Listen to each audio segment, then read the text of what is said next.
nice hiatus. It's been a minute. It's first podcast of the year. First podcast of the year, but I ain't gonna tell you who we got this year. I'm just playing. Had to get my mans out here. Young marketing guru, the man behind the scenes, a lot of the dopest concepts that you enjoy in the city. I know that, some of y'all know that, some of y'all don't know, but today y'all gonna know and find out. Young Sterling, what up, my guy? Love, baby. Love, appreciate you love. coming. I mean that. I mean that. They don't know. They gonna find out. Listen. I've been waiting to get here. Something told me here to probably wait. To me, this is like the Grammys to me, you know what I'm saying? So hey, listen, it's gonna get bigger and better. Look, I've been seeing everybody else's story. a couple years I've been like, when bro gonna call my name? It's cool though. I'm talking to you before some majors. I'm here. I'm talking to you for some people I really got to talk to. But 100%. With the way this is set up, is just, man, get who you can get because there's so many storylines going on right now. For sure. Listen, Sterling, Mr. Marketing, Mr. Younger, I'm trying to tell you. Man. Tate, Mikos, don't get mad at Midas, but that's the real Mr. Midas touch right no here. No cap. Everything he touches, yo. Everything he touches. As far as nightlife, majority of them is a go. I know everything's not a good story, but been watching you for a long time. Love the moves you're making. Long time. Just quality stuff. Yeah. No matter what people say, it's just you always deliver. Mm-hmm. So it was long overdue to have you here just to talk about it. Yeah. Where you from? Let's get into it. So from Houston, Texas, the east side. H-Town? East Okay. side. So that's gonna be, Channel View, North Shore area. Another promoter from East Side. Carrie, okay, that's my Carrie. guy. All right. Shout out to Carrie. Yeah. Either or. Shout out to Carrie Nelson.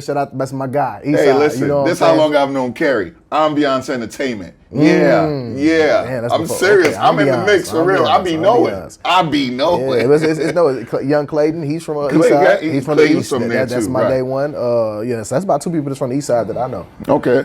So East Side moved to Humble. So that's like Northeast, up the Beltway. Right. Went to Humble High School. That's where I originally started, and that's where I graduated from. Okay, gotcha. So that's kind of the basis of East Side to Humble, North Side. I kind of tapped in on every area. East, North, kind of on that corner now pocket you killing right there. downtown. Yeah, exactly. Yeah, exactly. Yeah, so that's dope. Got you.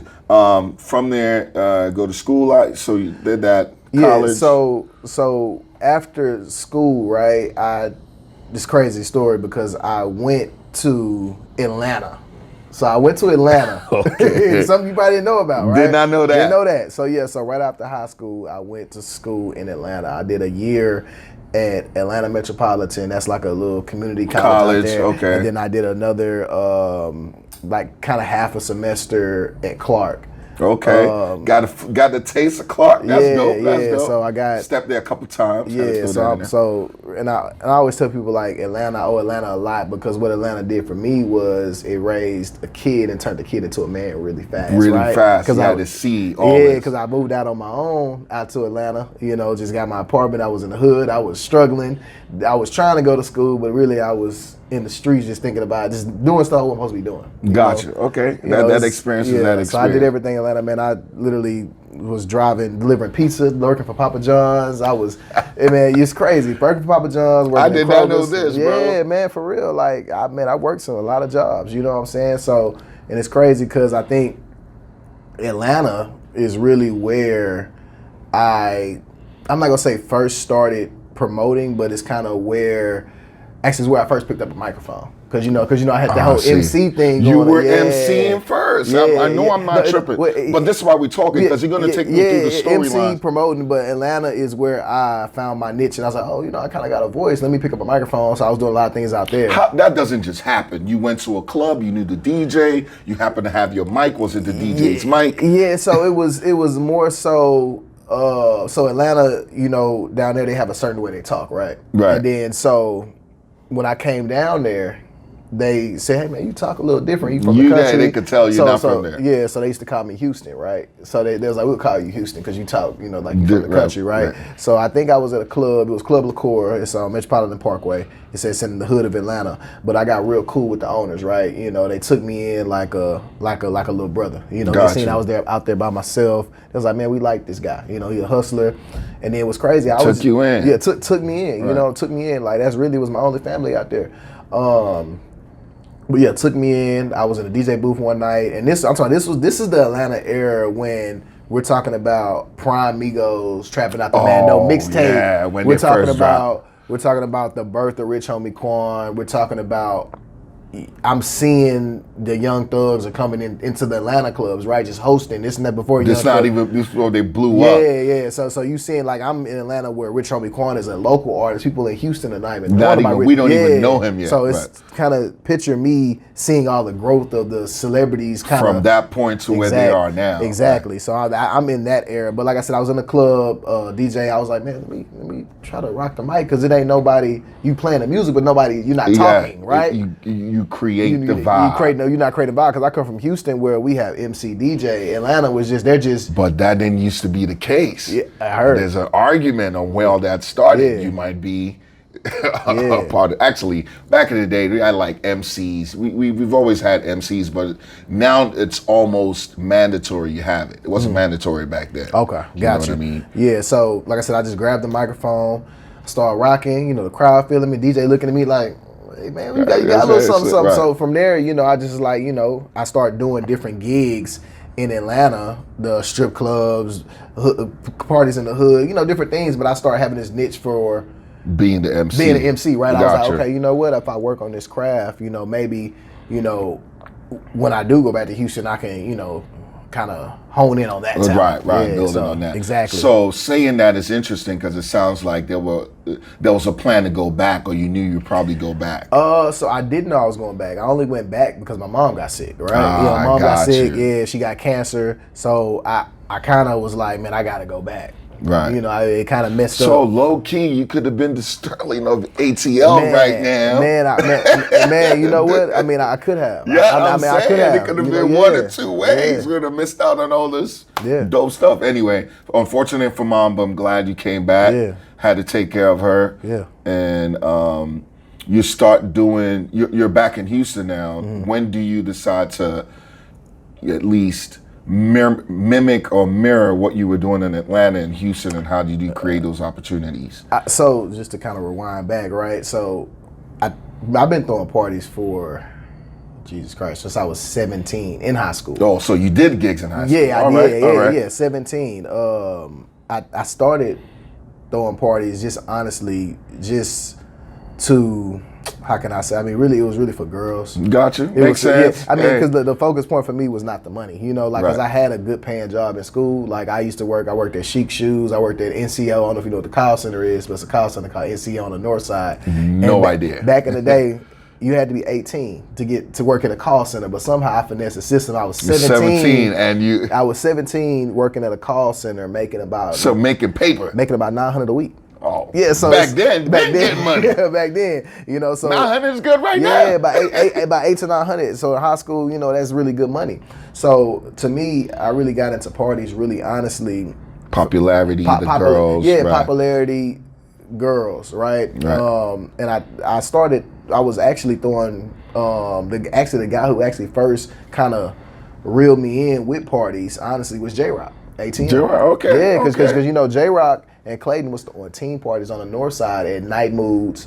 Why did I think J-Rock was recently? J-Rock been rocking? No. Young Clayton was throwing parties since high school. They're both older than me. But Young Clayton was doing motions with Boom. They was doing Night Moods. Boom and Barlow ran the north side. Right, I know. Boom and Barlow. That was the thing. Yeah. So Barlow had teen clubs. He had this club called The Spot on 1960 in Kirkendall. Boom had Motions, the original Motions, which was in Humble off of 1960 and 59. They still got clubs right now? Yeah, still clubs right now, yeah. And then, like I said, Clayton, they used to do Night Moves. They did stuff with J-Rock. He used to promote with Andre Benson. Oh, wow. Yeah. See, I didn't know that. Yeah, this is good history because I know that they've been doing it for a while, and the interesting thing about Barlow, Boom, and Clayton is they still promote, but they're all owners. Yeah. They own like restaurants and clubs and stuff like, yeah. hey, need y'all. Clayton, stop playing. Yeah, 100%, Baller, break yeah. out. Let's talk. Let's get this crowd. Now, J-Rock, we got to talk now. Man, you know what I mean? Gotta talk, man. Stories like I said, they was promoting. They had the Toke Bar with 5 stars, so they've been around for a long time. It's just that they were promoting on another level, probably that people couldn't see, or maybe they were in the background. Yeah. Right. So, like I said, J-Rock, he kind of put me in the game, kind of took me under his wing. Was like, hey, he gave me a chance. I was a sub promoter, man. I didn't really know nothing about promoting. I was just out here passing out flyers. It was crazy because I tried to promote with Clayton. I used to beg people to put me on. It's back in the day. When people didn't know that's how you ride. Like, hey, put me on. Put me on. I did that with Rob and Steve. Yeah. I was passing flyers for their buddies. Yeah. Put people on. And this is back in the day when the original, you have different ways of promotion, but I came up in a day where you had to, we had Twitter accounts, TweetDeck. Twitter just started. Yeah. I came from passing flyers. You got to be at the let out. Yeah. You got to be at the let out. 1:30, you're already there in the front. 100%. Right. So I came in the era of, grabbing Facebook accounts, creating Facebook events, doing a select all button. That was tedious back then. So that's before select all. You had to really click. Yeah. You had to find that code for select all. That's very interesting. He's saying that because that became his niche. I don't know if y'all know Sterling and how genius he is, but digital marketing is his expertise to the point where I do digital marketing. I'm in the mix, but when I do my main events, I still consult with him, and that's real stuff. But anyway, it's good to find out that you were into that mad early. Yeah, I was into that mad early. Like I said, so like I said, I was working with J-Rock, working with Clayton. It's crazy. I worked with a lot of people at an early age. When would you say the first major party or major night that you were doing? We do the little things, but when you're like, oh, this is hot. This is the main. It's a lot, because I've been through a lot of trials and tribulations. I know, gotcha. So, but one sticks out, even if it's not the main. So the first one that I say was my most successful event. Well, okay, I'll give you the event, then I'll give you the first weekly, right? Gotcha. So my first successful event was probably going to be Project Texas. I did Project Texas. It was a massive event that I did at I think it was originally called the Drake, Houston. The Drake on Washington? Yeah, the Drake on Washington. Okay, got you. Yeah. That was Louise' old club. Yeah, Mario. Right. Mario and Louise. I reached out to, I don't know how, I forgot how I knew Mario, but I reached out to Mario, had a meeting with him and told him what I had going on, and then he luckily gave me a shot and gave me.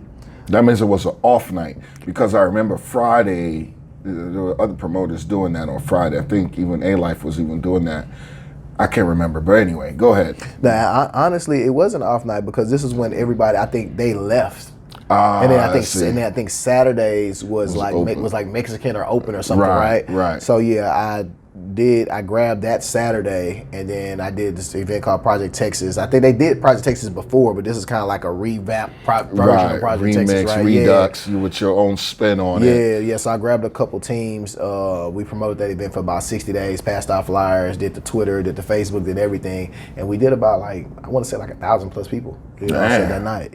So that was just like an eye opener. Like, oh snap, this is. We can do this, even if you only do a fraction of it weekly. Is it possible? Yeah. Right. Yeah, 100%. That's dope. Yeah. Project Texas. Yeah, Project Texas. Yeah, that was the first event, and then I think after that we start doing Drake Saturdays. It was like the young black, and the young Mexican. We tried to do that for a couple weeks. I mean, it was cool. It just didn't work out with the demographic we were trying to do. Yeah. I've learned a lesson that sometimes demographics mix, but one always takes over. Mm-hmm. Even to the point where, especially with urban, just being brutally honest, when there's an urban night and the spot is branded as urban, you lose the ability to reel other, I guess, demographic in, trying to do another night. But that's another discussion for another time. But go ahead. That's dope. That's dope. Yeah. So you grow from that, and when do you do your first major night? Or just go through the sequence. I mean, in order to talk about growth, we got to talk about.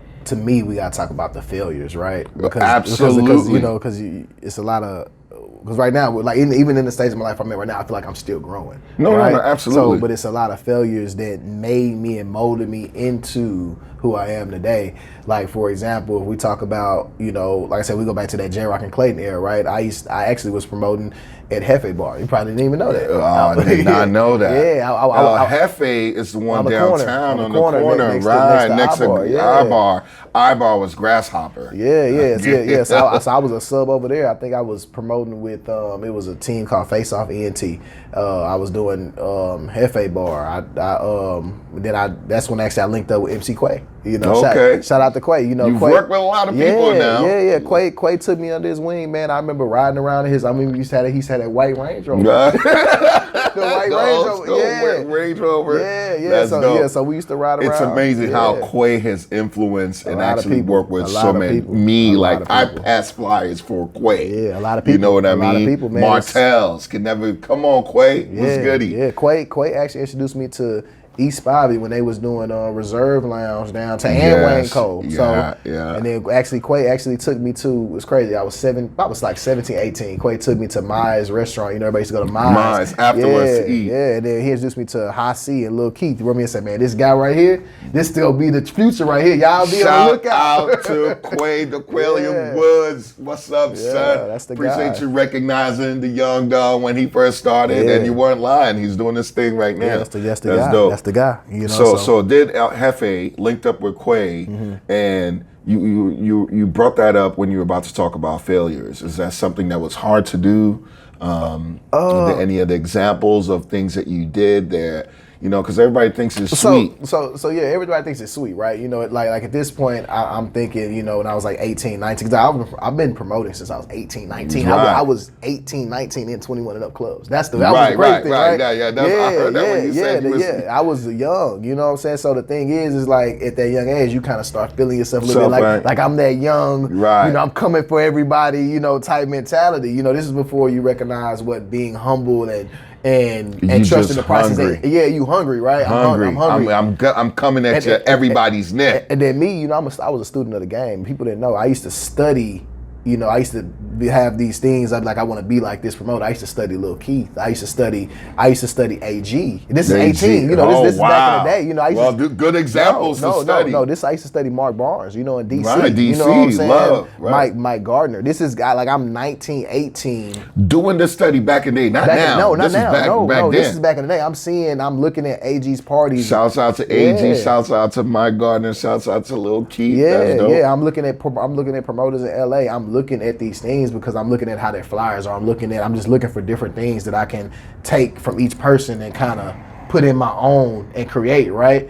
So I always just like, and then, honestly, Lil Keith really probably was the biggest inspiration to me because back that is dope to hear. Yeah, I wanted to ask, like, is there anybody you're mimicking or watching? I mean, you could give props to? It was back in the day for me. It was Lil Keith because you seen Lil Keith. He was always doing the big parties. He was always the celebrity parties, and he was the MC as well. Yeah, it was cold. It was cold. It was cold. Like it was cold. Yeah, it's crazy to be like, man, when I meet this guy, it's like I'm gonna get chills because, like, you're looking at these people from the social media standpoint, never met them, right? Right. And you like a little promoter, and you don't know what. But they're so big. They're so big to you. Especially if this is something that you're really passionate about. Like, this was what I want to be. I told myself I want to be the biggest promoter worldwide. You know what I'm saying? So it takes a person to really lock in and hone in on what you're trying to be. Like, who's doing it right now? Who can I follow the sutra trends with to build to that point? Yeah, and what's crazy, like I said, one of my first losses, I was feeling myself, and I actually tried to go out on my own and do my own first party. It was called Pajamathon. And I did it at Engine Room. Before A-Life and them got Engine Room. It was a concert venue. Okay. Because originally I was supposed to do it at the Meridian. I remember Meridian is across the street from Sakai right now. We used to do parties over there. I remember we used to have all these indie parties and like techno parties back in the day with the graffiti and all that. I remember that. Yeah. So I was supposed to do a party at the Meridian, and then something happened with the venue. It closed. I had to move my party from the Meridian to Engine Room. And what was it called then? It was still Engine Room. It was always Engine Room. It's been Engine Room. It's been it was a concert though. I took an L there too. I did a frat party over there. Yeah, it's lost all off my ass because they wanted that upfront money. You had to pay them to rent it. This is before bar guarantees and all that. Yeah, so trust me, I know. Yeah, so my head, like I said, I'm on Twitter. I'm making host flyers. Like in my head, I'm thinking a lot of people are gonna show up to the event. I'm getting a lot of feedback. You know, I'm like, oh, I'm about to do 1,000 people. do 1,000 people. So look, I get to the party. It's about 9 o'clock. Goose egg, ain't no, I'm the little dust weed you see in movies that come across the screen. You know what I'm saying? So I'm looking, I'm like, oh man, dog. So I got a door girl. I'm like, man, look, I say they gonna show up by 10 o'clock. You keep telling yourself that. Yeah, they gonna show up. Nobody. Can I share mine? Just real quick. Go ahead. Chris Brown after party.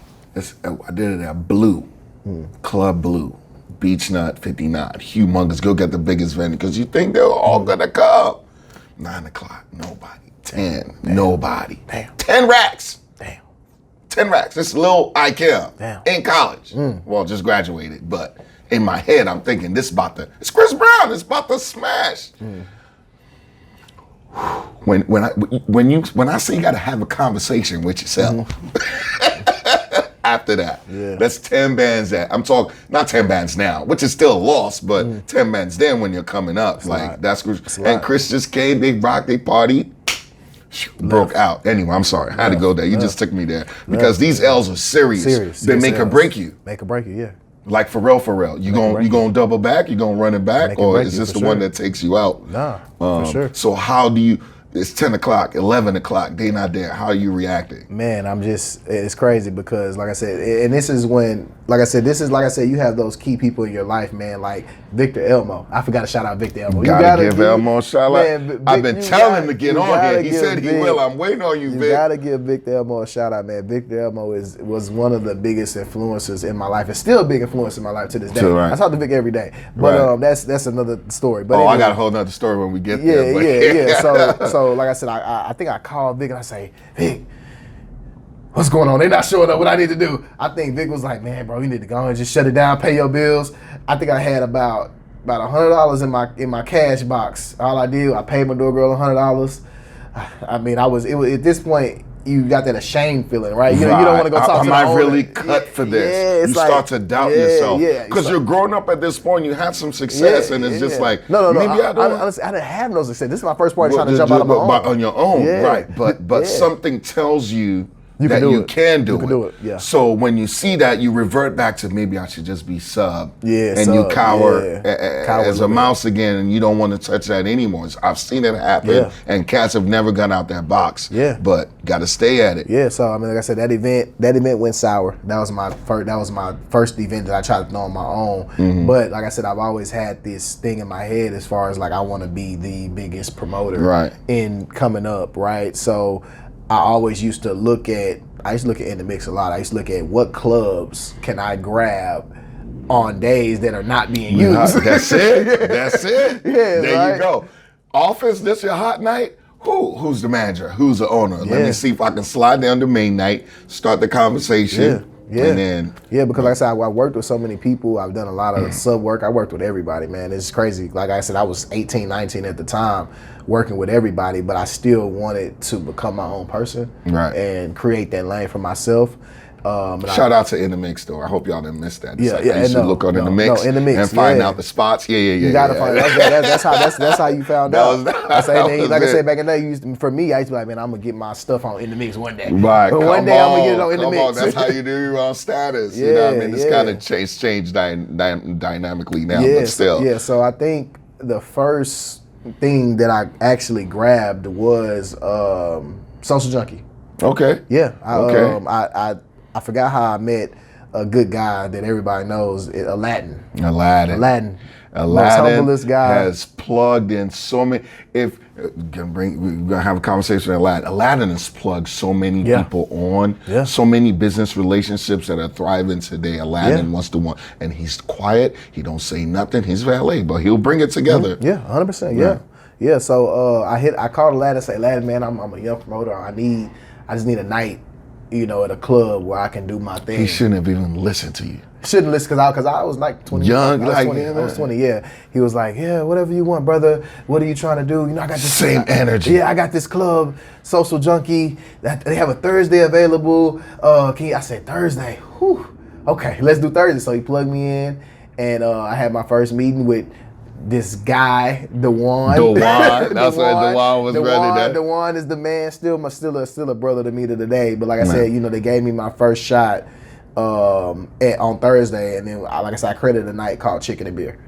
That's right, yeah. Chicken and Beer Thursday. Chicken and Beer Thursday, yeah. I didn't forget, but I forgot. Yeah. So I'm thinking about it, but I remember Chicken and Beer, the brand. Yeah. But I forgot, like it just hit me. Yeah. Full circle right Chicken now. And Beer, that was dope. Yeah, and this was you spent money. Yeah, and then this was the time when I first was going to TSU, right? And it's crazy. I've been to TSU 4 times.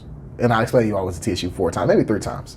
I used to go in and out of TSU. And I'm explaining to you why I did that. All right. But like I said, I went to TSU at the time I was going to TSU, and I grabbed Thursdays at Social Junkie, and it was a college night, right? Mm-hmm. And I think I was one of the first. I was one of the first people that I had this idea that I seen in Atlanta that this is about picking ideas and bringing them back. Yeah, bringing them back. Yeah, your experience is what. So what I did is that I found shuttle buses.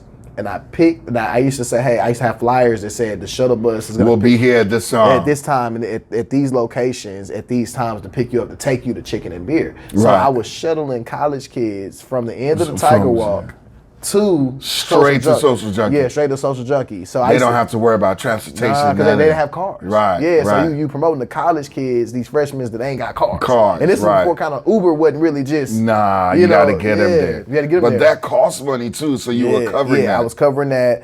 I used to drop them kids off by the bus load. They get off and they go straight into Chicken and Beer and turn up. This is a crazy dope experience for them. And then also I had the radio. I had live remote. This is when I had live remote. I created a relationship with Kiati. This is the first we had a Kiati out there. I was cutting my own commercials.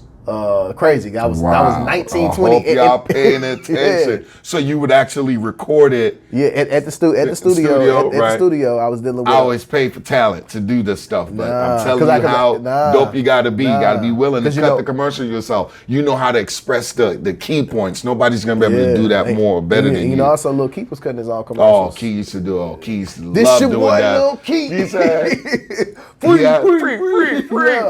So like I said, I was cutting my own commercials, man. I was getting flyers done. I was getting the long flyers. I talked the long jumbo flyers done. Passing them out at U of H, doing the dorm storms, going from Tier West to the courtyard. We're going, we getting let in the dorms. You had to have somebody to let you in. Something to let you in so that you could be able to go and slide it under we sliding under the doors, man. It's just, and Chicken and Beer it may not have been the most night that produced the most money there, but it was an impact. Knew about it. Yeah, it was an impactful So night. I want to give you your props because people go to school for that. And you're this young, but understood the concept of branding. That's branding. Yeah. Like it was so like, what you doing? You didn't even say Social Junkie. I'm going to Chicken and Beer. Yeah. I never. See, back in the day, I never wanted to promote the actual location. I wanted to promote the brand of the concept, because if something ever happened, you could take that somewhere you with could move it somewhere else. That is crucial. Yeah. You didn't study that. You just saw that and knew that. People got to learn that through a whole lot of experiences or actual schools. So I'm just giving you your props. I want to point out, I just want to make sure we pointed that out in giving you props because you understood that so early. Yeah, I did. You know what I mean? I did. So shouts out to that. But that's dope, man. Yeah. Chicken and Beer. Then so we can just transition a little bit further. So and then after that, man, I grabbed one of the best clubs that to me had its turn, but I think for me, I seen something and I was like, hey, I can grab this club and make it and revamp better. it, right? And it was Belvedere. Belvedere on Sundays. Oh yeah, that's right. That This was me. No, it was dead. It died out. It was dead. It was done. It was died out. It was done. We tried. I tried to do something there. It was done. We tried. We moved on Saturdays. Yeah. This is before Bar Victor or something like that. It just didn't work. Yeah, it was done. And you did Sundays over there. So Spivey was on that a little bit. No, so I'm gonna tell you how it happened. So I went over there. I met with Alicia, right. yeah, I met with Alicia. And, Sammy. Yeah, it's before Sammy even came in the picture. Sammy wasn't there. Oh wow. Yeah, I met with Alicia. Tan was the bartender. Tan was a bartender. Yeah. Shouts out to Tan. Tan's actually bartending at the address right now. Yeah, you put him on. Yeah. So those relationships come back full circle. Yeah. So I hope y'all didn't miss that. Yeah. He went to Belvedere, talked to the GM at the time, Alicia, and the head bartender that's there is Tan. Everybody knows Tan. But in his most successful venture right now, currently, that guy he went to talk to is now being employed at the new spot he's at. So always keep those relationships. You never know when somebody else will need you. Sorry, I had to plug that in. Yeah, so like I said, I grabbed Belvedere. I was 20 at the time. I remember this because I was 20 because I actually had my birthday. I actually turned 21 when I was in Belvedere. Yeah, so I was so I was 20 years old. 20 years old in Belvedere. Killing it. Yeah, throwing dope ass 21 and up parties. So I grabbed Belvedere, created the Belv on Sundays name. I think when we started out, like our first night, we did, it was some basketball player, I forgot we did, and I did Megan James. The first couple weeks, it really wasn't what it was. It wasn't what it was. It just grew into it. Yeah, so no, I actually had to sit down with Vic, and I said, you know what, I'm going to put some older promoters on here with my young influence and folk, and I'm gonna split the crowd. I'm gonna say, hey, Victor, you're gonna handle. You're more of a quarterback. I know you can handle the older crowd. Right. We added Wayne Cole. We added Wayne, and then marketing maven Wayne Cole. And then we went back OG status. We went and grabbed Steve. Because Steve was the originator of Belvedere on Sunday. So it was like, you know what? Since we got this plan, let's get Steve to bring the older Belvedere people back in here. I'll handle the young crowd. Victor will handle kind of the quarterback of the night. I didn't know Steve was back on that. Yeah, Steve was on that. That's crazy. Yeah, Steve was on that. Yeah, and then so like I said, it worked well, man. Like we had, I want to say at least a 2-year run. We did so many different celebrities and hosts. Yeah, like we was going crazy, man. We rung out. We actually had Supreme Team in LA. Sincere show the whole thing. They hosted. Came down here. Yeah. Gary and them coming down in about a couple weeks. Yeah, Gary the other day. Gary hit me. They said they're coming down. They're coming down. September, I think. Yeah, exactly. So I'm not making it up. That's dope. But you keep those relationships too. Yeah, we did all the birthdays. We ran everything. We did Lisa Rogers' birthday. Right. Man, we did Belvedere Sundays was such a staple for Houston. Like there are nights. M-Bar Thursdays, you got the Vision on Saturdays, you got the Fly Shit at Glow, you had the Ritual Sundays at Sky Bar, but Belvedere Sunday is top 3 or 4 from back in that era that influenced how nightlife is today. So it's crazy that you got a chance to actually bring that back a little bit. This is the first time when I actually started making real money. I didn't know. You know you could make money like this promoting. I was 20 making crazy money, but blowing it, not saving it, blowing it. This is why you learn from it. You learn from it. I was just promoting just because it was cool. Then I saw venue money, and I was like, oh shit, you can make money doing this. Yeah. And that's what changed my whole perception and transitioned me from photography to. Like, let me take this promoting thing a little bit more serious. But anyway, it ain't about me. We're talking about you. Yeah. So Belvedere Sunday, you do that. Are you running, did you ever run 2 concurrent? Like my Sundays is crazy. Like Steve had a whole weekend of hot stuff. Or were you just focused on one project at a time? I was focused on one project, but like I said, this is when you let your ego get in the way, right? So like I said, my ego got a little big, and I had to remove myself from Belvedere on Sunday because my ego got too big. Ego was too big. We gotta learn these lessons. Yeah. So you got something good going. Yeah. And you just think, for whatever reason, you ain't gotta talk about it, but you're like, I'm done with it, I leave. Yeah. And it led to the demise of it, or did it rock when you left? It rocked out a couple more months. And then fast forward down the line, I came up with another. It's crazy because I always come up with these concepts. Listen, these concepts. I come up with concepts. I have to segue into it. Like, you've done this so much and it's proven. I just remember your last 3. Yeah. You have a behemoth right now. Address on Wednesdays. Nobody saw it coming. Yeah. Nobody. Yeah. But right before that was Playground Wednesdays. Yeah. And I think the demise of that led to actually you wanting to show somebody something by doing that. Maybe I'm wrong, maybe I'm not. But and then right before that was Atomic on Tuesdays.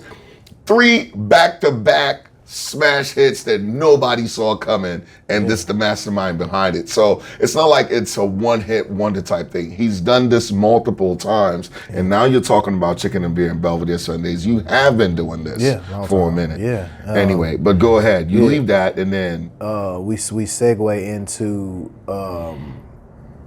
the old. So it's where Nomad used to be was called Crave.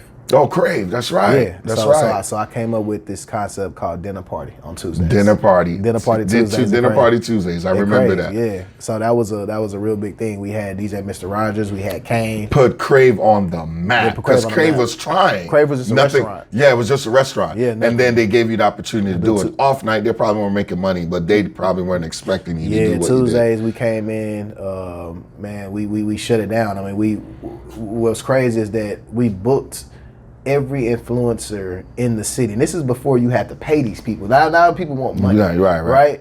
We booked every influencer, every promoter's birthday party from D-Sam to Travis to Celeb Said to I did my birthday. You did your birthday. I did my birthday. I did my birthday there. And then honestly, shout out to Jay Milan. She did her birthday there. And it's crazy because Jay Milan actually, I think she turned 21 and she actually got her car, a Mercedes car. Her dad actually dropped a Mercedes car and did the whole in the front. Did you remember that? Was you there? I remember. Yeah. So we did every influencer's birthday dinner party at Crave on Tuesday, and it was such a unique concept because we set it up where you eat, and then we turned it into a party afterwards. You know what I'm saying? And we had people, and I think we all saw that. So it was like, shit, they did it. That person did it. That person did it. So if you get the call, you're like, yeah, I'm down. I got to do it. It was like you didn't just pick anybody. Y'all didn't just pick anybody. It wasn't random. Was it you solo or was it? So it was me and Victor, and then we also had Olu too. Olu, me, Vic, and Olu. Gotcha. Yeah, it was three. Man, shouts out to Victor. Victor. OG Don Juan behind the scenes of a lot of stuff. I told him we got to talk, but he said we gonna need more than an hour. For sure. Like I said, after Crave, man, went back to TSU. So let me tell you why I mentioned why I went to TSU 4 times. So I went to TSU. I had this crazy thing about gaining new following and new network. Right? You grow. Like a lot of these promoters, they grow older. And they lose touch of the new way. So that's a hell of a level of commitment. So to go back to school just to garner and get the new data and information of the new crowd. That's what I was doing. So look, so check me out. So Elliot, are you hearing this? Yeah. So this the thing. Like I said, I went to TSU, bro, like 4 times. I was never there to get a degree. Nothing. No, to be honest, never planned. Check me out. I didn't have a scholarship. I was paying out-of-pocket tuition on a payment plan. Out-of-pocket, it was like $3-4 grand every semester. But I was only there to promote my parties and meet new people and gain a new network. Every time I went there. Are y'all paying attention? This is a different level of commitment right now. I don't think any promoter has done that. Yeah. On purpose. On purpose. On purpose. Dog. I have a different strategy. I promote with the new promoter. I show them guidance, but I'm online. I don't have a team. All I want is, I need the data. I need the name, the birthdays, the emails. You know what I mean? But that's crazy commitment. It was important to me because, like I said, I was always labeled the youngest promoter, and I never wanted to be the old guy that doesn't have any juice, right? Hey, so I market to the older. I embrace it now. Yeah, for sure. I embrace it right now because I know that's our lane. Yeah. But I understand what you mean because you have the attention of the people that you're catering to for a limited amount of time. And then another generation is coming right behind you. But if you're well-versed enough to be able to tap in and keep up with that, then you can still cater to a wider range audience. So I get what you're doing and why you did that, and I think that's genius, bro. Yeah. So like I said, I went to school, got a new network, and then I actually grabbed another venue, the old Limelight. Yes. Yeah. It's now Space Today. Yeah, now Space Today. I grabbed that, and I actually was doing a college night on Thursday. It was called Hyde Thursdays. I remember that. Yeah, and we used to do 800 plus people. Like that's what that line was wrapped around the corner. All that. Yeah. It's crazy. It was still Limelight at that point. I think it was Rick's before that. It wasn't called Limelight at that point. It was called something else. I think it was. Honestly, it was a gay club. It was a gay club. But it was Rick's. Then it changed from Rick's to the gay club, and I forgot what it was. Yeah, it was. Because they still have one-off parties over there. Yeah. So I was doing it was the gay club, but on the night that I picked, the people that I was bringing. They wasn't doing anything. They didn't know. They didn't know shit. You know what I'm saying? So we was bringing 800 to 1,000 college kids. You can fill up Limelight. That's when you're making money. Shouts out to Mel. That's why it's killing it. Y'all don't even hear from Mel no more. Yeah. He just murdering it in silence. Yeah, and that's crazy because like I said, Mel used to be It's the Party Life back in the day. Yeah, exactly. That was the guy, Yeah, like I said, I used to promote it 2016. I was a sub over there too. Didn't even know that. I was a sub at 2016 on That's Sage. crazy. I think it was on Sage, right? Right, it was on Sage. Yeah, it was. I know it was this gallery area somewhere. Yeah, it was me, D-Red, Nike Mikey, Duke, D-Trey, J-Rock, and I think Travis LeBranch and East Bobby. We all had like 5%. It was like that many people on one play. I think on 2016, yeah. It was that 2016, what club was that? You know Club 2016? It was on Sage. It was the little club called 2016. It was on Sage. It was right there by the Galleria, right in the little corner pocket. I forgot. You know what club? You know what 2016 is? I gotta know it. Yeah, you gotta know 2016. Maybe it was the old Voodoo Lounge. It might be. I don't know. The whatever club that Russ used to do, because there are only a few clubs in the Galleria area. Yeah, it was Club 2016. Yeah, but he's like, it was 5%. There was like 20 of us in that joint. Yeah, man, it was crazy. Like I said, it was early. This is days. Before they turn into the Goodfellas, because everybody's before. I was a part of the before they turned to the Goodfellas. Right. But like I said, after Hyde, I actually got a call. I don't know if I got a call from the Goodfellas. I don't know if I got a call. I don't know if I met them, right, or whatever. But like I said, because I've been knowing Nike Mikey, been knowing D-Red. I didn't really know Kerry like that. Okay, I knew D-Red. I knew Nike. Just met Bird. Didn't know Lando like that. But I got a call, and we end up doing like a little fast forward. We end up doing Suede Saturdays at Engine Room. Okay. Yeah. So that was y'all. That was us. Suede Sad. Oh, that's right. Yeah, Suede, because Quan and Clayton and Boom had the Friday night. Guilt that's Fridays. What it was. Guilt Fridays. We had Suede Saturdays. Got you. Yeah, But this is when Mario and Jonathan and Junior bought the club. Yeah, because they had Mercy as well. They had that. They were focused on that, but this has to make this. But y'all had the night. Suede Saturday was rocking. We had Suede on Saturdays, man. Like that shit was swole. Yeah, man. This is like I said. I think I was actually a part of the Goodfellas, right? I was, because it's like, at that point, at that point you had to kind of either team up, because that's what everybody was doing. Till today, teams. you got to team up. Back in the day, you could fly solo. Yeah. Nowadays, you have to have one partner. Yeah, I don't know a solo concept. It's not really that many solo concepts. Molo. Shout out to Molo. Which is why she's top. Shout out to Molo. I don't care who your top 3 or 5 is. Yeah. She's up there. It's rare that you're solo. Steve is solo, but he's owner. Yeah. And promoter. Mel is solo. Really? But there are not a lot of solo plays. Interesting. That's crazy. So part of Goodfellas, at that point you're doing that. Yeah, doing that, we're making crazy money again. Like I said, I think I'm 23. Did you learn from the last time? Are you saving something now? Or are you still blowing it? No, of course not. I'm blowing it. Of course not. Nah, man, this is what I went and bought me a Jaguar F-Type. I was staying in a high rise I couldn't afford.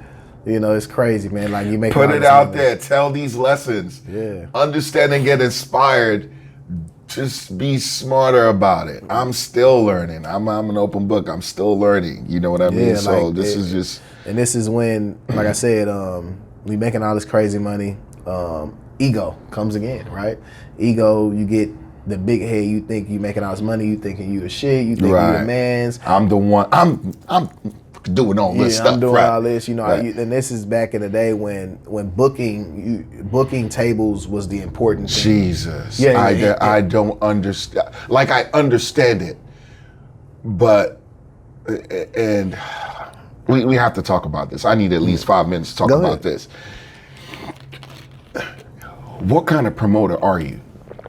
I shake hands. I know people. I personally invite people. I don't care if you book a table or not. You still need the fillers. Yeah. 100%. But you're judged on how many tables you book, but you don't count how many people I brought in because I've had to face this battle a couple times with a lot of groups I've promoted with. Tables are great, but you need, it's a empty club with just the tables is pointless. There have to be bodies in there. But anyway, I digress. Let's go back to you so we don't stay here all day. But you're counting the tables, and that's how people are judging who's doing the most work. I know exactly what you're talking about. Yeah, I mean, so like that. So with the productive side, when you work with guys that are section bookers, and this is what they look at. They look at bar. They don't care about, oh, well, you invited some people, but they're not buying no bottle, right? You know what I'm saying? So it gets a little gets a little complicated. It's greed. Yeah, it gets a little complicated when you have people are fighting for more of the pie. Yeah, that's all that is, and that's anytime you see that is the beginning of the end. For me, through my experience, anytime a team comes together and it's going good, and then people start trying to bite at the pie on who should get more, it's the beginning of the end. So I mean, like I said, you get a little bit of people when you're splitting money evenly, right? And people are starting looking at productivity level, right? And like I said, with who me, warrants what? With me, I kind of knew I wasn't performing the best. Like I was really just showing up, getting the check, drink a little bit, take some shots, be out. And honestly, I didn't even drink. I just started drinking this past 2 years. My whole from 18 to 26, I didn't even drink. Right. But like I said, it becomes a point where it's like I guess I have a big head at this point. I'm not humble. You know, at least you recognize it. Now looking back, you recognize where you went wrong. Right. And I think this is one of the biggest lows in my life where I thought that I wasn't going to be promoting it. I thought I was done because what happened was I got kicked off the play. Yeah, there's nothing like that. I hate to say, sometimes people don't know what that experience is, man. But to get kicked off is not a good look. It does two things. It buries you, or you come out swinging. Yeah. You come out. I used to be conservative. Yeah. So like I said, I got kicked off the play. I'm not even going to talk about that, but let's just say I understand about that. 100%. I got kicked off the play. It hits different. Yeah, but for me, it was a lesson learned. You know, you learn from your mistakes, and it just makes you better. Right. Yeah. I've seen people that didn't recover from that. Yeah, so I mean, like I said, I'm telling you, they real estate agents now, like they just go do something. For real, I'm serious. For real. Right. Like I said, I got kicked off the play. At this point, didn't have no money saved up, blowing everything. Right. Literally had to move out of my apartment and go somewhere cheaper. This is real. And then honestly, it's crazy because I got kicked out the play, didn't have no parties. It was one person that actually saved my life and put some money in my pocket, and without that person, I don't think I would have survived. But look in the camera and give that person. This one right here, we had this one. Oh, this one right here? Man, the top? Okay, the top one. This one, right? That one right there. We could be pointing that way. Yeah.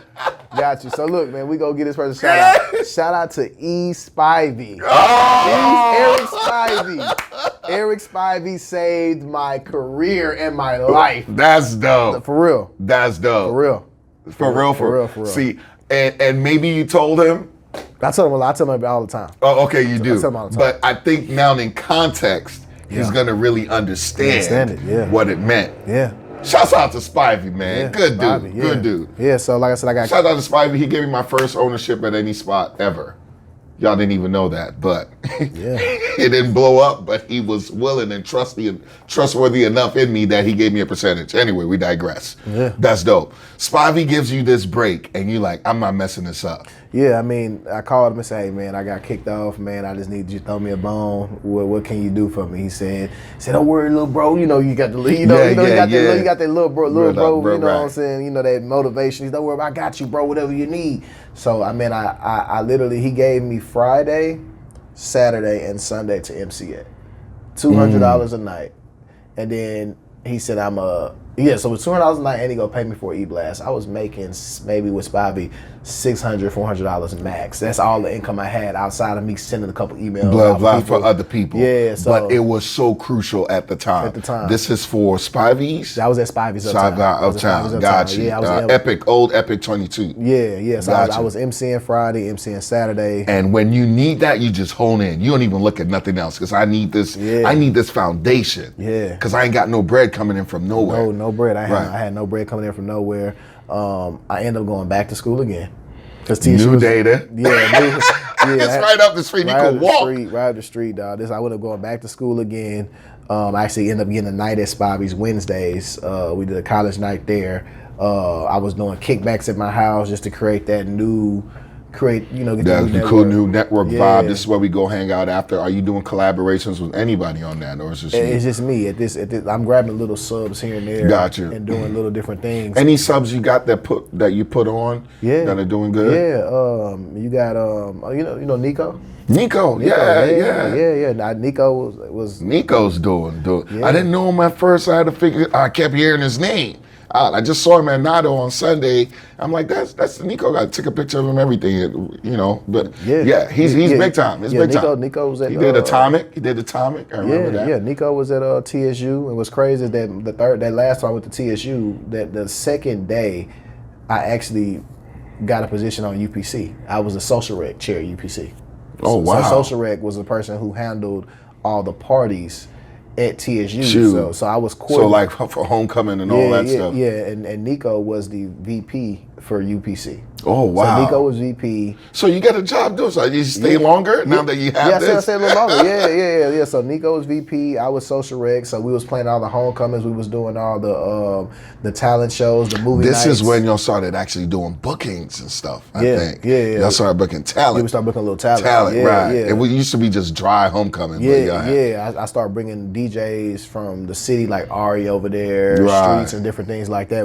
These are the high guys. That's where you want to be. Yeah. Right. So with that position I had, I was like, you know what I'm doing? So I was over all the TSU parties. Oh man, that's a whole nother and I was throwing parties outside. Get all the data, market to them for the other stuff. I got you. Yeah, and for real, like I said, that's how I met Nico. I was telling Nico, like, bro, you got something special. You need to throw parties because you got the juice here. Right. Why not?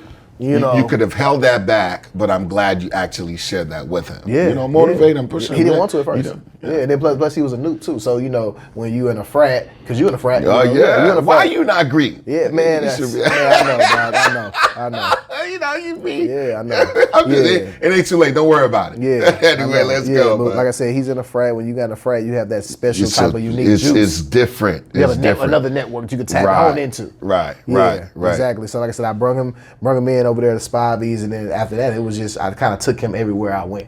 Got you. Understood. Yeah, and that's dope. Somebody put you on, try to put others on. Anyway, we're gonna be here, man. I appreciate you. I don't want to. Real quickly on the last concepts you did after Spivey's, because you got this stepping stone. Yeah. So last concept I did after Spivey's. What was the last concept? So I end up leaving Spivey's. I think it was it anything before Atomic or no, it was a couple things before Atomic. It was Live Oak. That's right. That's right. I curated the whole deal over there. Shout out to Chris. I brought Chris over there and structured that deal where he got the deal from Steve and Rob. Got you. So that's how he got that spot. Yeah. So so I structured that deal. He got that building. I did a couple things at Live Oak. After that, I did so much stuff, bro. It's crazy when you have to try to remember. Just give me a couple seconds about Atomic, because that was a monster. Man. So Atomic. So I'm gonna tell you. Actually, I started at Crew. Okay. Yes. Shout out to Steve. I just seen Steve last night. Steve is the owner of Crew. Right. I was Alpha. Yeah, That's my guy. Yeah, I was at Crew. I came up with this crazy taco to me nice. Taco to me nice, right? Taco to Right. me That's nice. where you eventually moved over there. Yeah, and it's Taco to me. actually coming soon. It's coming We're back? bringing it back. Okay. We're bringing it back. All We're bringing it right, back. We're bringing it back. Like I said, You are notorious for great concepts, Yeah. bro. Like I'll give you that. I'm gonna count it all off and just plug it in somewhere in the caption of this. Yeah, so like I said, we did Crew. The first night at Crew, I packed it out. It was just too crazy. I need a bigger venue. Yeah, we did 2 for $200 Casamigo. But this is before everybody was doing 2. This is before 2 for 2. I know came from you. Was it's unheard of. Yeah, 2 for anything was unheard of, right? Right. So I was the first promoter to do 2 for $200 Casamigo Blanco. People was like, there's no way. What's the catch? What's the catch? Is it only 5 bottles? Yeah, no, it was crazy, available? right? You know what I'm saying? So it was too massive, and then I got a call to move to Atomic Bottle, structured the deal over there, and then when I went to Atomic, Who makes the call? Bird. Okay, gotcha. called me. They must have seen that video of what you did at Crew. They're like, bring that over here. I think either Bird or D-Red called me. They was like, hey, you over there, you need to come over here. over here. You know what I'm saying? So, and actually, let's rewind a little bit, because actually after I left Spivey's and did all that, right, I went to go work with A-Life. Okay. Shout out to Junior Martin. Shout out to Junior. Right. Yeah. So directly for all their concepts or for a particular concept? So let's rewind a little bit more. So look, so COVID hit. Remember COVID? COVID hit. All promoters are out of a job. Right. This is when I say I've done so much stuff in the city. I went and got a job at the address. I was a manager at the address. I don't know if you remember. Gotcha. No, I remember that. Yeah, I remember that because that's when they kicked all the promoters off. All the promoters were gone. Yeah, right. So it was. So they had to hire somebody with knowledge, at least to keep up with at least a fraction of some of the promoters. Shouts out to the address. Yeah. But I came in with the promoters, and as much as I love Mo and Obi, I'm like, I work with these guys. You can't kick them off and expect me to stay on. Like, it was a very tricky situation to be in. But I get it. Yeah, I get it. Now you have to have a job, man. You're working for the address, which you've never done before. Nah, I never done that. So I was a floor manager, closing out waitresses. I was a real manager. Like real work, right? Opening and closing. So you've seen the back end. In the back end, that's dope. It was you ready to own the club now? It was me, Dewan, Maria. Dewan ended up leaving. Then it was just me and Maria for the longest running the address. When did Victor get hired? I brought Victor on because when Dewan left, we needed help. And then, like I said, everybody was out of a job, so everybody needed money. There was no clubs open, right? I was selling masks. So I begged and doing underground bar Victor. Anyway, I begged Victor to come on. Victor want to come on. Shout out to Tiffany, his wife. Tiffany's like, hey, we got a family. You need to get some money. Get this money. So without that, he wouldn't have done it. And then he listen. It was about to be hard. I know the address was good, but they still needed help. Yeah, still needed help. Yeah. So like I said, we came over there. We did our thing. We did a couple one-off events there. I did Thanksgiving, Halloween. I was grabbing all the holidays doing back because I was this one I was on my comeback. So I was knocking out Halloween. I was doing one D. Oh yeah, you were doing that. You getting it. And cry. We counting. We see them checks. Yeah. And then you come with Wednesday. Now Victor's doing Tuesday or Thursday. He's doing Thursday at the address. Victor's doing Monday, Tuesday, and Thursday. Oh shit! At least then we count them checks. Them checks. Yeah. But is he still on payroll or he's just promoter? As far as what area are we talking about? Well, Victor right now. Oh, he's doing Monday. He's just a promoter. Okay, gotcha. So, and you leave the address. I leave the address and I go because I got hired by A-Life. I got you. Yeah, because this is when I got in my digital marketing bag. I was always, like I said, because you got to remember, I was a promoter, but I also got into digital marketing real tough about 3-4 years down the line. That's what I always come in. Yeah, so I have a digital marketing company to this day. It's called the Marketing Guru LLC, and we specialize and help brands and businesses scale through Facebook, Instagram, TikTok ads. Hope y'all caught that. Separate from parties, separate entities. Yeah, right? totally. Hope y'all caught that. So you need actual digital marketing for any concept. Yeah. Any concept. Like I said, we've worked with credit repair companies, worked with restaurants. I saw the big concert that you did. The festival. Yeah, Funk Fest. Yes. Yeah. So like I said, and that's Funk Fest is actually one of my biggest clients. We've been rocking for about 3 years. They do big concerts out in Florida. Right? Biggest turnout for that concert, so people kind of understand. So their biggest concert was Mary J. Blige, Jasmine Sullivan. They do it's a 2-day concert. They do about 15,000 people for Friday and Saturday, so about 30,000 people. So yeah, guys, you're doing festivals. Tim, get with Sterling. Yeah. Like that. Mr. Morris, Mike Morris, get with Sterling, Yeah. my guys who do festivals too. Just trying to do that networking real quick. Yeah, so A-Life, I talked to... What's your job for A-Life? Yeah, so my job for A-Life was the marketing... let's call it marketing manager. Marketing manager, Yeah, so A-Life was one of the first people that when I went and worked for that company, you start to understand structure. You start to understand delegating tasks and seeing that it's not just junior. Got you. It's not you get to see the intricate hierarchy of how things are set You up. get to see the intricate hierarchy of we have people to do this, we have people to do this. It's not just one man. Right. It looks like it. It looks like it. And everybody's quiet and everybody understands their role and they let the shine happen. It's crazy, but I have so much respect for how they run their company. Yeah, It's so crazy. I came over there. They wasn't running ads at that point. I started running ads. So this is when there was branch. This was when the birth of like Lost and Found, Drip, Stick Talk, Multiple Camp. concepts. All these concepts are like fairly new.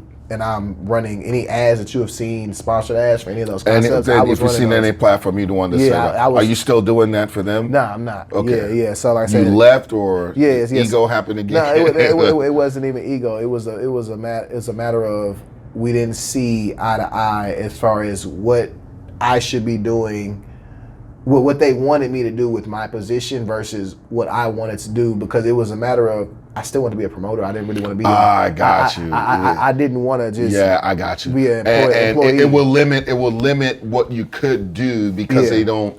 It kind of falls along the lines of what they're doing. Yeah, that's a tough position to be in. Yeah. And you personally have to make that call. Yeah, so it was a lot of other details that went into us. I can already understand a mutual break. Like I said, so I separated from we separated. We're still. So wait, you've been Goodfellas and you've been A-Life. Yeah, that's pretty unique. You've been Spivey, A-Life. No, what's crazy, like I said, this is me touching every market. Like I said, I worked with Jared Clayton, I worked with MC Quay, Steve actually took me under his wings. Right. Steve actually was the first to actually let me come in his house, and he gave me Steve buys a lot of clothes. Yeah.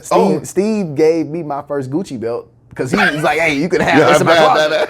It's in my closet, right? You know what I'm saying? Steve is styling. Yeah. Steve be buying stuff that people catch on to later. Yeah, so you gotta understand, like I'm a mastermind of getting sucking education and pause. Sucking education. Pause. I had to do the edit. That's what cool. it is. Yeah, but it's getting different knowledge from different people. Yeah. And you've worked with a lot. Right. Yeah, like I said, Ra, Kurt, Spivey, Wayne, MC Quay, A-Life, Junior Martin, Keto Gentry. I've worked with so many people through my life that it's crazy. Like, you wouldn't even. Well, part of it's a good thing because I know you're serious when you say you want to be one of the best promoters in the country, and that comes from learning from different disciplines. People don't understand nightlife it's like any other business. There are different business philosophies and different disciplines, and you can employ different tactics on your path to growth. So, I give you props. I just want you to know that we see the work you're doing out here. I see it. I know we all see it. But want to come out here and let people know how you touching their lives and giving them these dope concepts. Like I said, fast forward, left A-Life, Atomic Bottle. Yes. Yeah. Did that. Yeah. Right. Did Atomic Monster. Bottle. It was a massive, massive Tuesday, bro. Like it was nobody doing till today. Like we couldn't. I'm looking at I know how to see the numbers. I know the numbers. And I'm like, how was that happening on a Tuesday? On a Tuesday, bro. In the city. It was crazy. It blew my mind. Like it was. You're doing that solo? Solo dolo on that. See, solo. Yeah, you've learned. You're like, go back. Remember when you did solo and you're like, man, I don't know if I can do this. And you're back to doing this now. Playground happens. Playground Wednesday. Playground does not happen. So what happens is, like I said, I did Tuesdays. Like I said, I was still going to college at the time, right? Okay. And still had the UPC. Yeah, still had the UPC. So what we did was we went and grabbed Seaside on Wednesday. We went and grabbed Seaside. Shout out to DeJuan again. Like I say, his relationships always circle back around, right? So we went and grabbed Seaside on Wednesdays and let us do college night. Like I said, at the time, 26, 25, right? We went and did college night. The Let's Do College Night. I got with Nico, brought Nico on as a promoter, put him on as a percentage, showing him the game. we was like, hey, bro, we gonna make this spot Seaside on Wednesday. We're gonna bring the young, cool college girls here, and we're gonna have the older people as well. match. Right. We knocked it out the park. First week, bro, we had the line right on the corner. TSU U of H was in there. We was passing out flyers. So, and then it's crazy because all the industry people came too. You had the Bird. Everybody was there. Right. But it was a cool vibe because you getting a younger crowd, people you've never seen before. With industry. Older, cool industry Yeah. who goes out during the week. Yeah, Right. yeah. So we was banging that out. We actually was called Rooftop Wednesdays. It was called because we moved the party I to saw the that. rooftop. Right. Yeah. So everybody was upstairs. Yeah, downstairs. we had High C, we had Kiati, and then I think we had High C. Whoever we had some people. But like I said, we did that, and then we got a call to go to Playground to move it because the Playground was brand new and it was a little bigger. Right. Yeah. So we moved Rooftop To Wednesdays to Playground Playground Wednesdays. And this was after COVID, so this was when people was coming to the city spending crazy money, spending dumb money. Yeah, I heard about that too. That's why I Yeah. knew exactly your last 3 plays. Yeah. Because So- I'm like, every one of them has been massive. Yeah. So Playground Wednesdays was crazy. We had people who were spending crazy money. It was we didn't have no competition on Wednesdays, right? Well, what we did, what was crazy was that. I mean, Prospect Park was very unique. Not even Prospect Park. We had Will, I believe, or somebody had Wednesdays at Seaside. At still. Seaside, they went and got it after y'all. Yeah, got it They after had a us. couple people. Yeah. Because even I think Flight Team even had it on Wednesdays. Yeah, somebody I can't had remember. because I remember originally Mel G had it before we went over there. Remember Mel G had it on Wednesdays, and we went over there and grabbed it after him. Okay. Yeah, so we was doing Playground on Wednesdays. We did that for about at least a year. A year. That had a nice run. A year, yeah. And in the midst of that, like I said, I started doing Saturdays at the Basement with Molo. And Right. Molo did Saturdays. Actually, Molo did Basement first.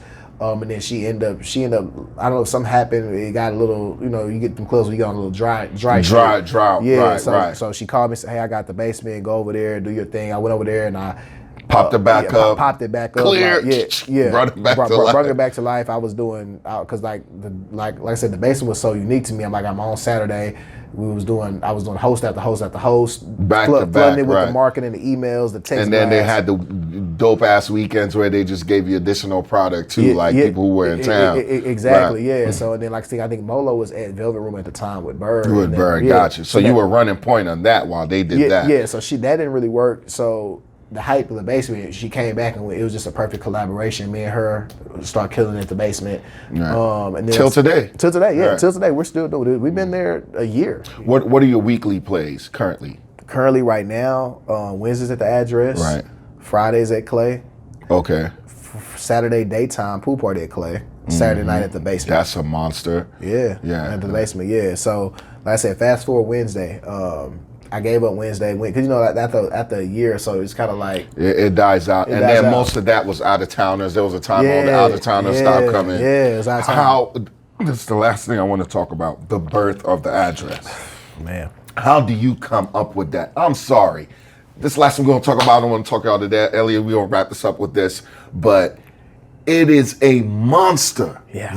You know what you got. Now, talk your smack, dog. Don't hold back. Because it's I cannot believe the Address is popping. Yeah. But not like that. Yeah. During the week. Yeah. I'm hearing the bar numbers. Yeah. On a Wednesday. Yeah. Crazy. So you said the concept comes at some point. How does it come to you? So I'm gonna be honest. We have to. This goes back to looking at ideas from other places, right? Right. Seeing different things and then creating your own. So shout out to Mike Gardner. I know exactly the play you're talking about. It's Doo-wop. Doo-wop. Yeah. So we're not. Hey, Mike, you're the inspiration behind Wednesdays at the Address that's murdering in the city. And Mike is a good friend of mine. Like I said, I look up to Mike is a party god legend, right? We all inspire to be, on that level at some point of our life. Because Absolutely. What he's doing in Miami, what he's done for Miami is crazy. Crazy. Right?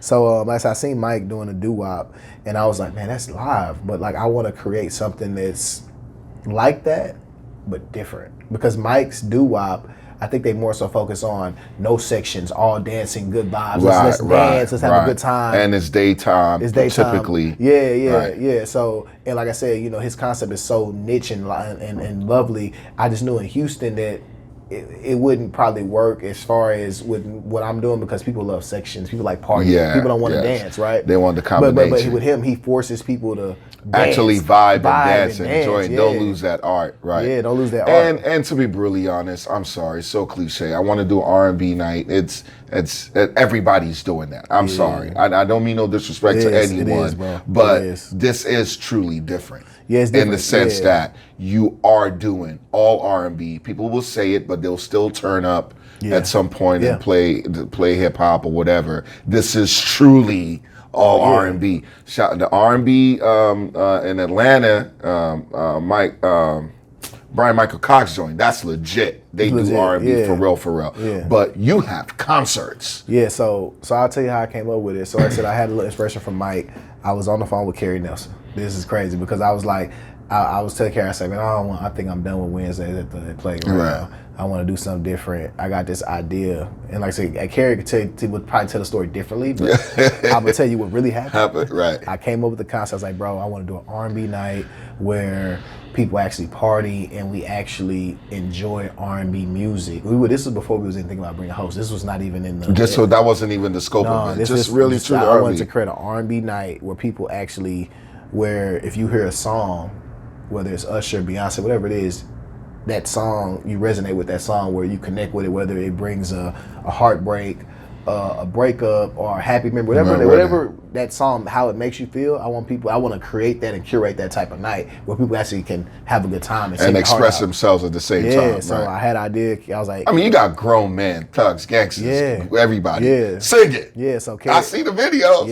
Yeah. So Carrie was like, what are you going to do with it? I'm like, man, I don't know. I'm gonna get the address. Because I mean, you can't get no address. I say, bro, I can because I was a manager. Relationships, right? Circle back around. The key thing is it's funny that Carrie saying you ain't gonna get the address. Yeah, you can't get the address. Yeah, because like at this point, I think Victor Elmo's just over there, right? Right. So like I said, I called Mo. I have a great relationship with Mo. I said, Mo, I want to do this concept. Shouts out to Mo too. You can have the concept all day. If the owners aren't behind it, it's just another idea. Yeah. So to the level that they support you on too, because I know somebody should have to pay for that. For that talent. So like I said, the concept was called "That's My Jam." I already had that concept kind of in the vault already. Just sitting there for the right time to run it. Yeah. So I called Mo, told him my concept. He instantly said, "Let's do it." Right? I was like, "Wow." So I created the concept. First night we rolled out.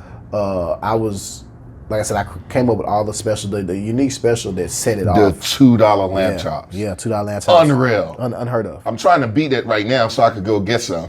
Unheard of. Like when we rolled that out. And he agreed to it. They agreed to it. Mo agreed to it. And like I said, nobody else is doing $2 lamb chops. In the world. Just understand. Anything you see now with the $4, the discount lamb chops. Nobody had done that. Nobody was doing that. Nobody so when they bite you, we gonna call them out. It's cool. It's cool. We see it now. We see the $4 and $2 now. But just know that I got so many calls. Man, how are you doing $2 lamb chops? Why are you doing that? Nobody was doing it. I was the only person doing that. Right. So I was doing $2 lamb chops. We rolled that out. Happy hour went instantly crazy. And this honestly, the beginning was not as massive as it was. And I'm gonna tell you how we moved pieces around. First 2 weeks it was cool. It was like, hey, it wasn't like it was like people was coming like, bro, we like this. We want to come back. This is what we want to do, right? And then me and Carrie sat down and said, hey, them DJs we got, that ain't it.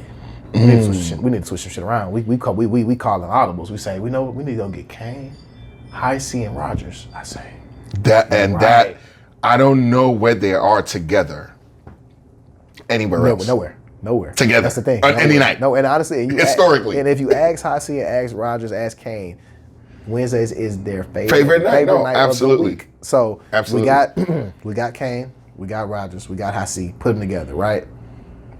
Instantly a smash hit. It's like creating, night and day. It's like the dream team back in the day in the NBA, right? Because I tell people all the time, your DJ matters. I know they cost money, but sometimes with the right concept, you just got to sit back and just let them do what they do. I tell them all the time that this night wouldn't be anything without them. Right. And I always tell them that because people come there and they are the entertainment, and people are there. They're entertained. Like I said, I'm the most humblest guy as of, like in my nature now. Whereas like when they shout me out, I don't care about the shine. I don't care. Hey guys, just do what you do. People to have a good time. Really have the good experience. Yeah. So, but it's also timing.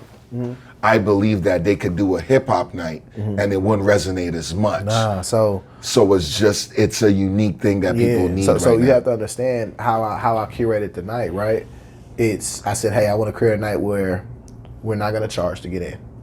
We're not gonna do no section Even fees. when you have the artists? So I'm gonna get there. So we're not gonna charge to get in. We're not gonna charge section fees. We're not gonna do any bottom minimum. It's gonna be one bottom minimum wherever you sit at, right? And a vital piece of why this night is successful is Kim. VIP Kim. Okay. Kim. Okay. Kim wasn't even working on Wednesdays. She came, she works every Wednesday. She got up, I want to be a part of Wednesdays. Kim is the secret sauce. It's a monster. It's a monster, dog. Shouts out to Kim. You see how to interview her, right?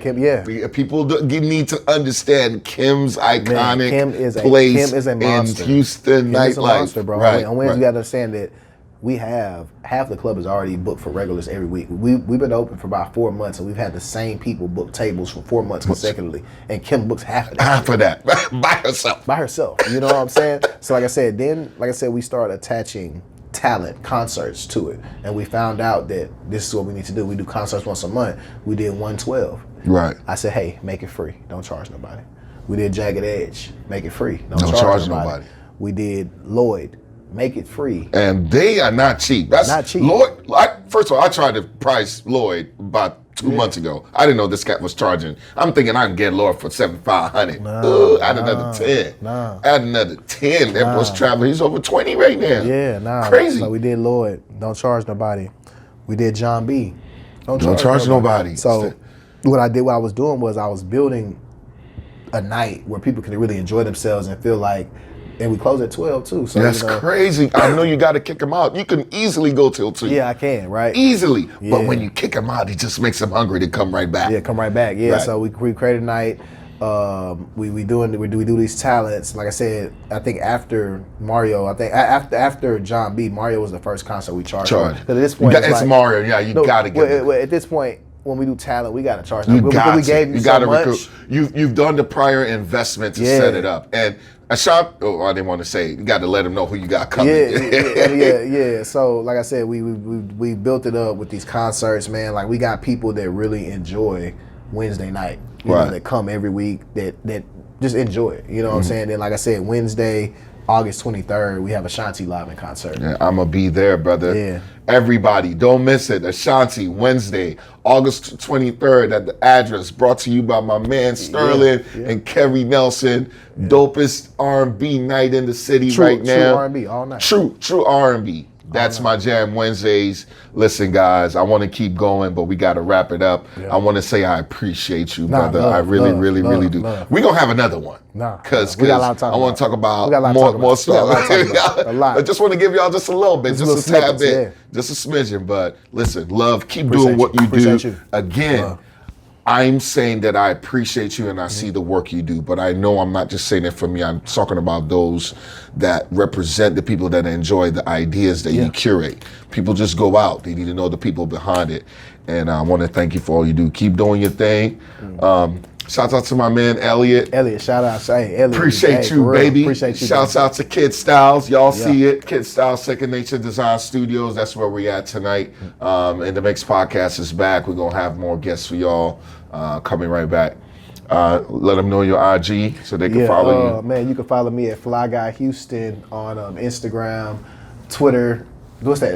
Threads. I'm opening my Threads account. I keep fighting it, but I'm about to open it up, man. The marketing guru, man. Like I said, digital marketing, everything is what I do, man. Also, shout out to Juliet, bro. VA. Shouts out to VA. That's one of my clients, man, that I do digital marketing for. You're killing it. His stuff is everywhere online. Yeah, so any these spots that you see, I do that too. I didn't even know VA owned it. I saw it. I'm like, I got to go there. And then I find out VA's the one behind it. VA, mastermind, Mind of a Millionaire. Oh, yeah. Great guy. Yeah, great guy. Great guy. That's where it's at, man. Man, appreciate you coming, brother. Yeah. We out. We're going to catch y'all next week. Another special guest giving you the best vibes of Houston with this InDmix Podcast and those giving you the best entertainment. We out.